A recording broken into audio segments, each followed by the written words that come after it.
कभी किसी देश की ताकत मिसाइलों की गिनती से नहीं, बल्कि उन हथियारों से तय होती है जिनके बारे में दुनिया को पता ही नहीं होता।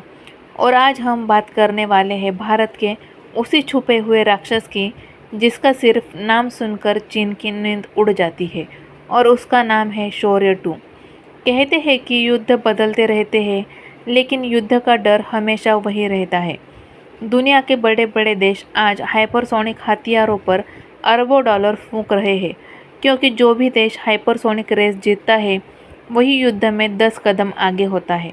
और इसी दौड़ में भारत ने एक ऐसा चाल चल दिया है जिसने चीन को पहली बार यह सोचने पर मजबूर कर दिया है कि अगर कल जंग हुई तो आसमान में उड़ते मिसाइलों को रोकना शायद नामुमकिन हो जाएगा, क्योंकि डीआरडीओ चुपचाप एक ऐसा हथियार बना रहा है जो हवा को चीर कर नहीं, हवा को जलाकर आगे बढ़ता है, और उसका नाम है शौर्य 2। भारत के एक गुप्त सैन्य परिसर में घने जंगलों के बीच रात में अक्सर एक अजीब सी गड़गड़ाहट सुनाई देती है। वो किसी ट्रेन की आवाज़ नहीं, न ही किसी विमान के इंजन की। डीआरडीओ के वैज्ञानिक एक ऐसी मशीन को जन्म दे रहे हैं जिसकी गरज सिर्फ हवा को नहीं, बल्कि चीन की पूरी डिफेंस लाइन को भी फाड़ सकती है। हाइपरसोनिक मिसाइलें आम मिसाइलों की तरह उड़ती नहीं, वो हवा की परतों के ऊपर एक आग के गोले की तरह फिसलती है, और जब वो माच 7 की रफ्तार से दौड़ती है तो उन्हें रोकने का तरीका आज ने किसी भी देश के पास नहीं है। यही वह वजह है कि शौर्य 2 को दुनिया साइलेंट डेथ मशीन कर बुलाती है। शौर्य 2 की सबसे बड़ी खासियत यही है कि इसके बारे में भारत आधिकारिक तौर पर कुछ भी नहीं बताता है। न इसकी रेंज कंफर्म है, न इसका असली स्पीड, न वॉरहेड की क्षमता। लेकिन दुनिया भर के सैन्य विशेषज्ञ मानते हैं कि यह मिसाइल केवल ज़मीन पर नहीं, बल्कि पृथ्वी की ऊपरी परतों में हाइपरसोनिक ग्लाइड मोड में उड़ सकती है। इसका मतलब मिसाइल बीच हवा में अपना रास्ता बदल सकती है। एक बार छोड़े जाने के बाद इसे कोई रडार पकड़ नहीं सकता, कोई इंटरसेप्टर मिसाइल को रोक नहीं सकती, और कोई देश इसका जवाब नहीं दे सकता। यही वजह है कि चीन की DF-17 मिसाइल का मुकाबला करने वाला असली राक्षस अब भारत के पास चुपचाप खड़ा है। शौर्य 2 की कहानी इससे भी ज़्यादा रोमांचक है। यह मिसाइल एक खास कोल्ड लॉन्च टेक्निक का उपयोग करती है, यानी इसे पहले हवा में गैस जनरेटर से ऊपर फेंका जाता है और फिर इसका हाइपरसोनिक इंजन एक्टिव होता है। ये तरीका इतना चोरी छिपे, इतना साइलेंट है कि दुश्मन का रडार मिसाइल को तभी भी पकड़ नहीं पाता जब वह उड़ान भर चुकी होती है। यह एक तरह से दुश्मन के सिर पर ऐसी चोट है जो आने वाले पहले दिखाई नहीं देती है।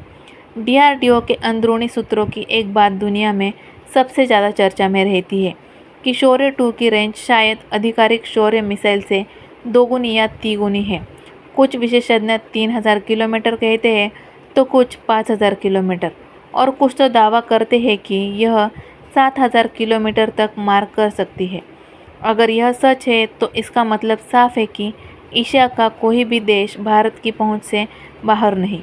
बीजिंग, शंघाई, चेंगदू सब भारत के न्यूक्लियर स्ट्राइक रेंज में आते हैं। और इतना ही नहीं, शौर्य 2 का वॉरहेड इंटरसेप्ट होने से पहले ही 20 मीटर ऊपर ही हवा में विस्फोट कर सकता है, जिसे टैक्टिकल न्यूक्लियर स्ट्राइक माना जाता है। इस मिसाइल का सबसे डरावना हिस्सा उसकी गति नहीं, उसकी अनपेक्षित उड़ान है। जब एक मिसाइल हवा में अपने रास्ते को बदलती है तो यह सीधे रडार सिस्टम को पागल बना देती है। चीन के HQ-9 और HQ-22 जैसे एयर डिफेंस सिस्टम मिसाइल को भूत की तरह देखेंगे, कभी यहाँ कभी वहाँ, और फिर अचानक गायब। यही वजह है कि दुनिया कहती है अगर युद्ध हुआ तो शौर्य 2 चीनी रक्षा व्यवस्था को पहले ही 10 मिनट में ही जलाकर राख कर देगी। एक तरफ चीन DF-17 के दम पर दुनिया को डराता है, दूसरी तरफ भारत मुस्कुराकर बैठा है, क्योंकि उसे पता है कि उसका असली हथियार दुनिया को पता ही नहीं है। शौर्य 2 भारत की वह शक्ति है जिसे किताबों में नहीं लिखा जाता, जिसे न्यूज़ चैनलों पर नहीं दिखाया जाता, और जिसे केवल चुनिंदा वैज्ञानिक ही जानते हैं। यह वही हथियार है जो भविष्य में भारत की सुरक्षा का असली आधार बनने वाले हैं। एक ऐसा हथियार जो बिना शोर किए युद्ध का नतीजा बदल सकता है। तो दोस्तों, युद्ध सिर्फ ताकत से नहीं जीता जाता, युद्ध जीता जाता है दिमाग और टेक्निक से। और शौर्य 2 भारत की वही टेक्निक है जिसे देखकर दुनिया समझ जाती है कि यह नया भारत है। यह चेतावनी नहीं देता है, बस वह जवाब देता रहता है। जय हिंद, जय भारत।